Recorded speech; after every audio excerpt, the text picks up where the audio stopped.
Hey hello మోస్, ఈరోజు నేను మళ్ళీ మన సబ్స్క్రైబర్ కామెంట్ చేసిన ఒక డౌట్ గురించి అయితే ఎక్స్ప్లెయిన్ చేయబోతున్నా. ఆ డౌట్ ఏంటంటే మన నరుటో 10 టైల్స్ జించుర్కి ఫామ్ ని అన్లాక్ చేయగలడా చేయలేడా అనేసి. ఇక ఏ లాగ్ లేకుండా వీడియో అయితే స్టార్ట్ చేద్దాం. Let's go. First of all మనం మాదరా 10 టైల్స్ జించుర్కి ఫామ్ గురించి అయితే మాట్లాడుకుందాం. ఫస్ట్ ఆఫ్ ఆల్ మన మాదరా 10 టైల్స్ జించుర్కి ఎలా అయ్యాడంటే మొత్తం గెడో స్టాచ్యూని అయితే అబ్జర్వ్ చేసుకున్నాడు. ఐ మీన్ 10 టైల్స్ ని. మన మాదరా ఈ 10 టైల్స్ జించుర్కి ఫామ్ లో లిటరలీ గాడ్ లైక్ ఎబిలిటీస్ కి అయితే ఓనర్ అవుతాడు.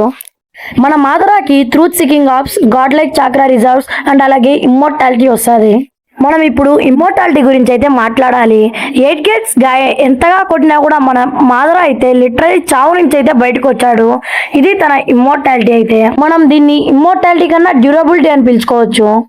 మాదరాతో పోల్చుకుంటే మన నరుటో కేసు అయితే పూర్తిగా డిఫరెంట్. మన నరుటో అయితే 9 టైల్స్ కి అయితే జించురికి అండ్ అలాగే తను ఎప్పటికీ 10 టైల్స్ జించురికి అయితే కాలేడు మన మాదరా అండ్ అలాగే ఓబిటో లాగా. దానికి బదులుగా మన నారుటోకి అయితే అన్ని టైల్ బీస్ దగ్గర నుంచి కొంచెం కొంచెం చాక్రా అయితే వస్తుంది. అండ్ అలాగే ఇది కూడా లైట్ గా 10 టైల్స్ జించురికి లాంటిది. మన నరుటో పవర్ ఎలాంటిదంటే combination of Kurama plus sage of 6 paths chakra plus all tail beasts chakra లాంటిది. బట్ మన మాదరా పవర్ ఎలాంటిదంటే తనలో కంప్లీట్ 10 టైల్స్ అయితే ఉంది.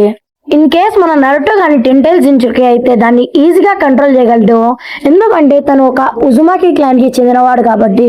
బట్ మన కిషిమోటో సెన్స్ అయితే మన నరుటో 10 టైల్స్ జించుర్కి అయ్యేలాగైతే రాయలేదు. ఓకే మీ అందరికి అర్థమైందని అనుకుంటా మన నరుటో 10 టైల్స్ జించుర్కి అవ్వగలడా కాలేడా అనేసి. ఈ వీడియో అయితే ఇంతే మాస్. ఈ వీడియో మీకు నచ్చితే like, share and subscribe guys. Channel అయితే 200 సబ్స్క్రైబర్స్ కి అయితే దగ్గరలో ఉంది.